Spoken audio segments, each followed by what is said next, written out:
Okay, welcome back to America's Real Heroes. I'm your host, Mark Jackson, and we're going to be continuing part two of the episode that we were talking about with Mr. Lonnie Jackson, coming to us live from Fox Lake Correctional Institution. Lonnie, we have you back on the line again.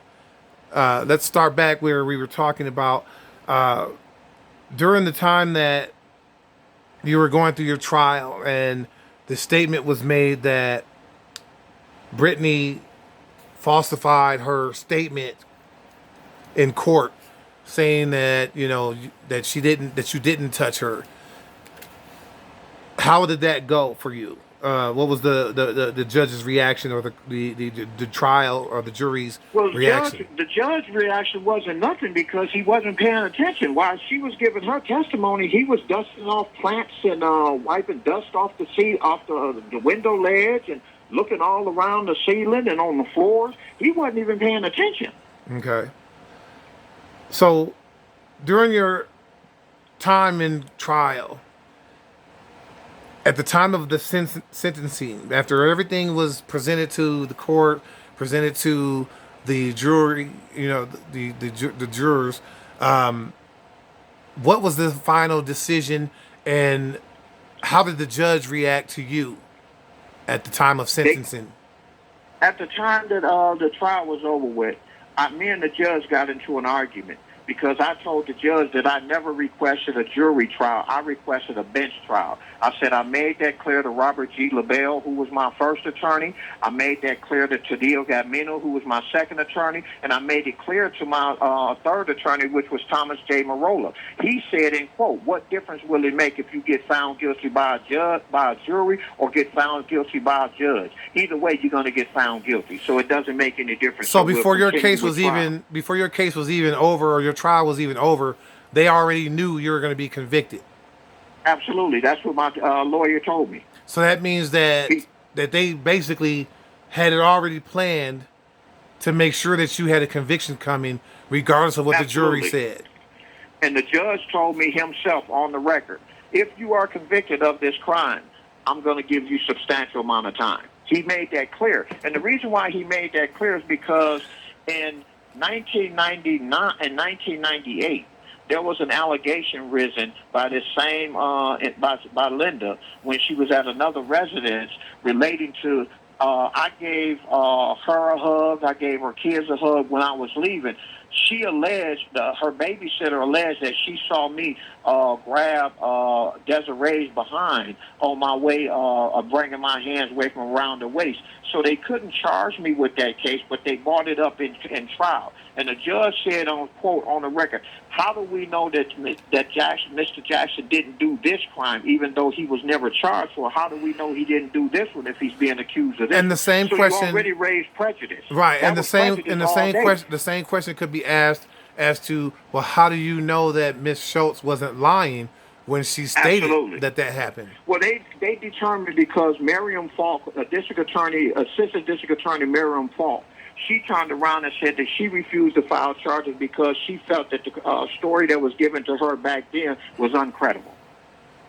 There was That's why lack of she didn't file evidence, charges against me, because they were uncredible. and there was lack That of showed evidence. Am I there that correct? they had the ability to lie. So that being said, it was lack of evidence at that time, just like it was lack of Abs- evidence during your trial. Absolutely. She said that there was no way that she's going to take that case to court because the information doesn't match up and things don't So, make sense. And all in all, from the date that I started trial to the date that I got convicted, they gave me 45 years for this case, so 25 years let me in ask you and this. 20 years out. So basically, from what I'm understanding, Miss Schultz, as well as Brittany Desiree, all has a history of lying in front of a judge just to make sure that their case, or that their claims that you did all this molestation was warranted. But the way that they found Desiree not credible is because Desiree gave a statement. Desiree said that I'm not going to keep trying to lock Lonnie up for something that he didn't do. I'm only saying this because this is what my mama told me to say. I don't feel comfortable lying on Lonnie because Lonnie didn't do this to me.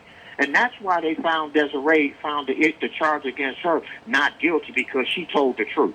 And what about I don't have Brittany? a disagreement. I don't have a disagreement against Desiree.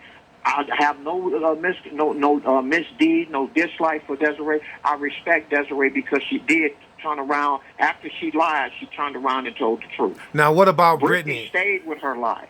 Brittany stayed with her lie because they told Brittany if she did not stay with her story, she could not go home, because at that time that they called them to testify, Brittany, Desiree, and Nicholas were all in foster care. But they had split them two up. Nicholas was there the date that this happened, and nobody ever bothered to ask Nicholas, hey, what do you know? Right. Because Nicholas would have came to court and testified that this didn't happen. I know my daddy. I was there. My daddy didn't do this. Lonnie, stand by for 1 second. Stand by for 1 second. In fact, they separated Nicholas from Desiree and Brittany. Brittany and them was at one foster home. Nicholas was at another one. Okay, can you stand by for 1 second? We need to take a commercial break. Stand by. For replaced attorney calls may be monitored and recorded. All right, welcome back. We still have the positive the case going on, or the interview for Lonnie Jackson. Go ahead, Lonnie. Finish what you were saying. Yeah, out of all this, I ended up with 45 years, 25 years in, and 20 years extended supervision. So when I get out after serving this 25 years, I'm going to be on paper for another 20 years. I'm going to be on lifetime monitoring, GPS monitoring. I shouldn't be on none of that shit. And I'm going to try to do I'll try to do my best to get back in the court with the new evidence that I have, because I have newly discovered evidence from a witness who can verify that at the time of this event, I was not at the residence. I was in a different location. I'm not sure what the beeping is in the background. It sounds to me like you might be I'm here. I'm still here.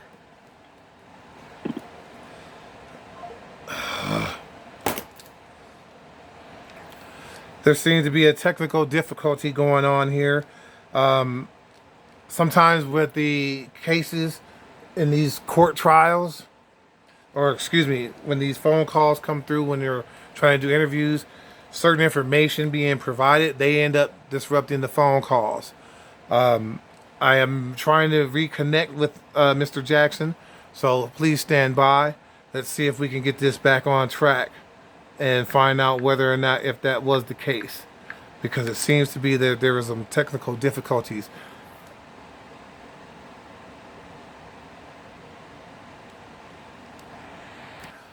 Okay, we got the technical difficulties resolved, and we have Mr. Jackson back on the phone. I apologize for the inconvenience, ladies and gentlemen. Go ahead, Lonnie. Well, but like I said, I got 45 years. I got 25 in and 20 years out. I got 45 years for an alleged touch. No penetration, no harm, no foul. There was no counseling given to the victims whatsoever. She's living a beautiful life. She's got 4 kids now. She's been healthy all along. She never was harmed or bothered by this alleged incident whatsoever. But to receive 45 years in the Wisconsin prison system for a first-time offense like this here, it's ridiculous. That shows me that the judicial system for the state of Wisconsin is very, very, very flawed, because it's not proportioned. We get more, the African Americans get more time in Wisconsin for small crimes or crimes in general than any other state across the union. And Milwaukee is corrupt. They have a lot of corrupt people there, especially that works for the district attorney's office, that works for public defender's office, that the public defender hires to try to protect the liberties and the constitutional rights of the offenders. They don't do that. All they care about is who can we plea bargain a case in. Right. They take very few cases to trial.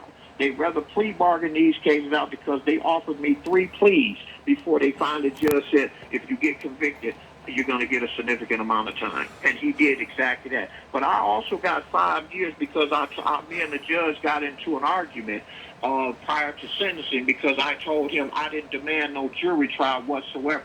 My attorneys demanded that over my objection, and he told me that's not his fault. That's not his thing. That's between me and the attorney. No, that's your right because you were supposed to make sure that I requested a jury trial. You didn't do that. You didn't do your... Oop. And I got convicted without a fair trial because I didn't get a fair trial. Why? Because two of my witnesses that I asked for, they threatened them too and told them that they were going to divulge their criminal record if they came and testified in my behalf.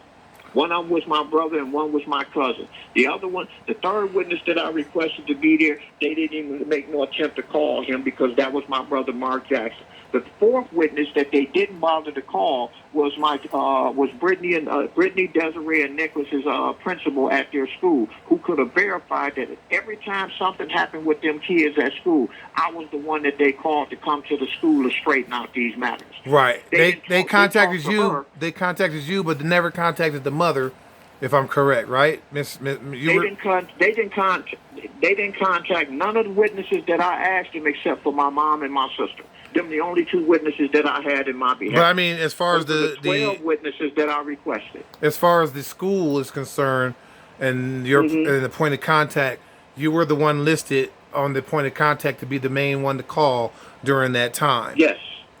So yes, how can that be possible that you were the one to commit this so-called crime when you were the main point of contact, point of emergency, and everything like that? That's what really bothers me about the case. And that bothered the school too because the school dealt with me on a daily basis. A daily basis. Not every 2 days, not every 3 days. Every day the school was calling me, telling me they didn't have a problem with Brittany, they had a problem with Nicholas. It was one of the two, and I was at that school every day dealing with those problems at school. Now let me ask you this. This so-called menace, why would y'all keep me as a person of contact?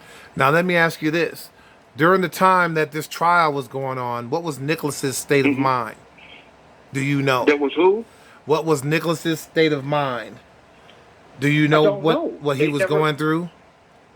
Nobody had contact with Nicholas. None whatsoever. Didn't nobody know how he was doing? None of that.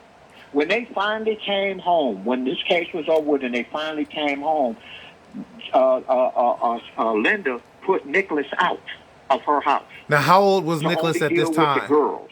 And Nicholas came to live with my mom upstairs in my grandmother's house. That's where Nicholas came to live. How old was Nicholas at the time that his mother evicted him from her house? Nicholas was 9 years old when he got evicted from her house. And yet, his mother kicked him out at 9 years old and told him he couldn't stay there because of his unity to you. That was one of them, but the story that they gave Nicholas, he couldn't stay with them because him and the girls couldn't get along. Those are his two sisters. He couldn't get along with them, so therefore she was stressed out. She didn't know how to deal with Nicholas, so she got rid of Nicholas. And she never really wanted him as a son in the first place, based on what I understand. And that's how Nicholas became my son, because he never knew who his dad was because she never told him. So in a sense, I adopted Nicholas as my son. Interesting. And now, Nicholas was here with me up until October of last year. Nicholas was here with me.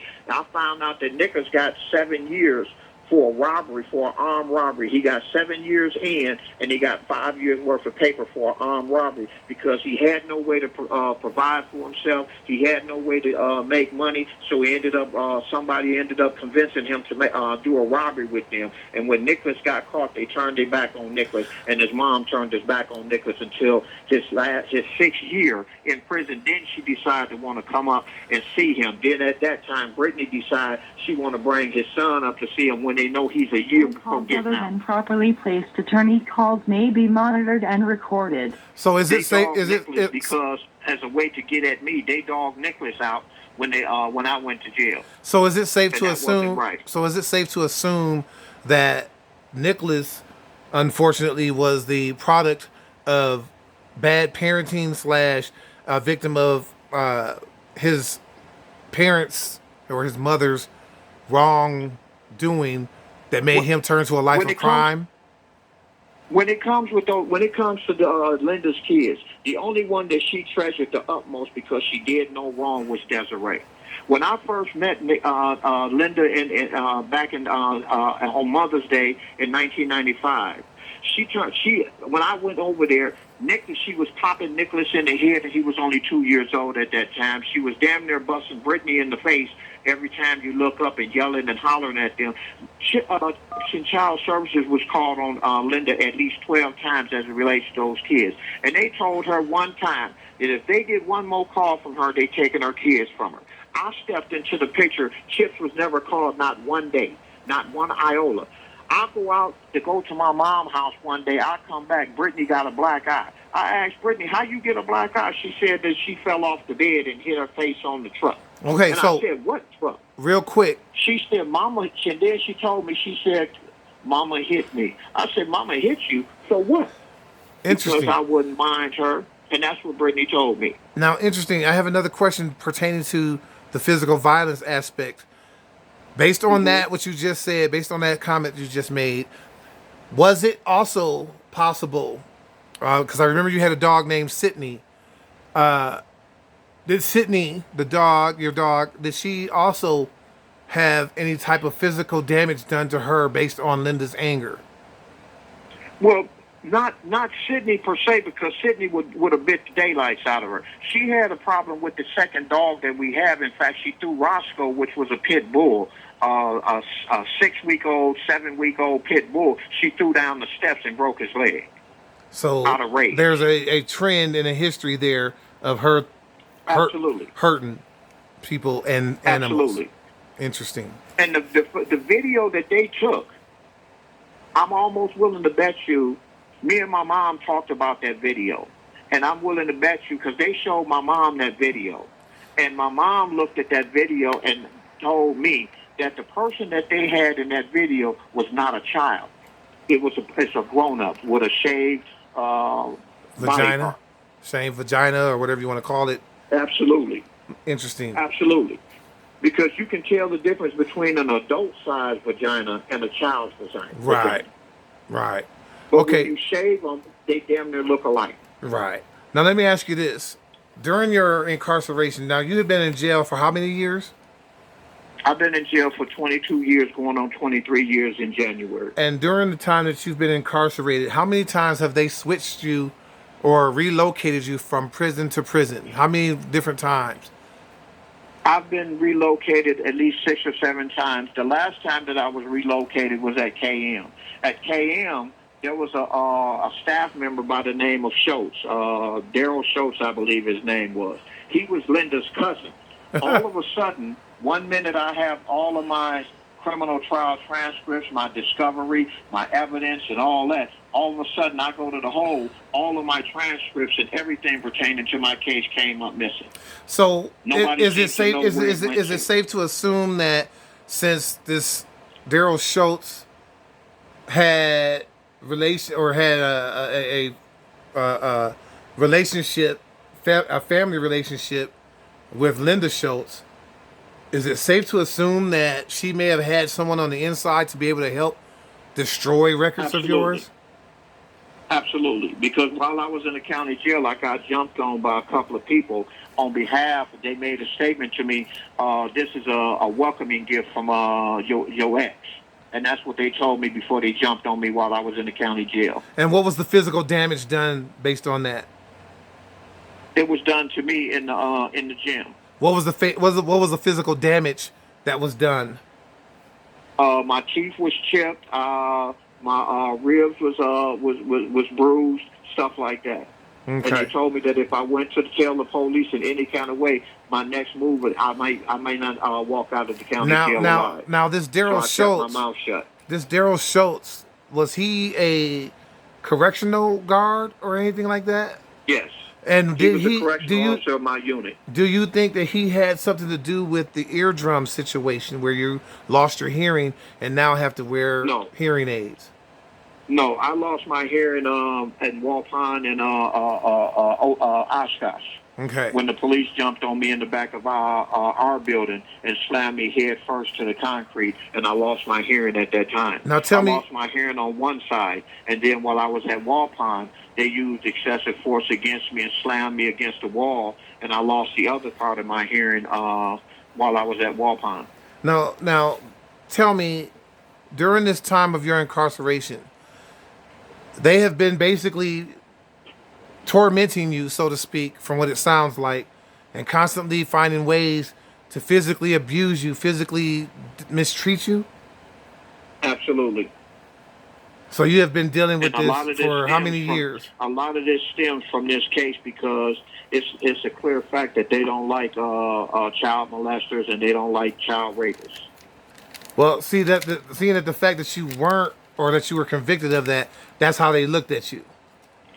Absolutely, and even to this day they still do. But because of my legal background, they're very cautious on how they deal with me now, opposed to how they was dealing with me when I first got into the system. Now, But now that they know how dangerous I am as far as the legal system is concerned and my abilities to know law, I've had since I've been at Fox Lake, I've only had a couple of major incidents that happened here, but nothing in terms of violence. Now, let me ask you this: during the times that you have been incarcerated, or during the time that you've been incarcerated, over the times of all the transfers that were taking place from one prison to another, do you feel that do you feel that you were being transferred right before you were supposed to see the judge for your appeals?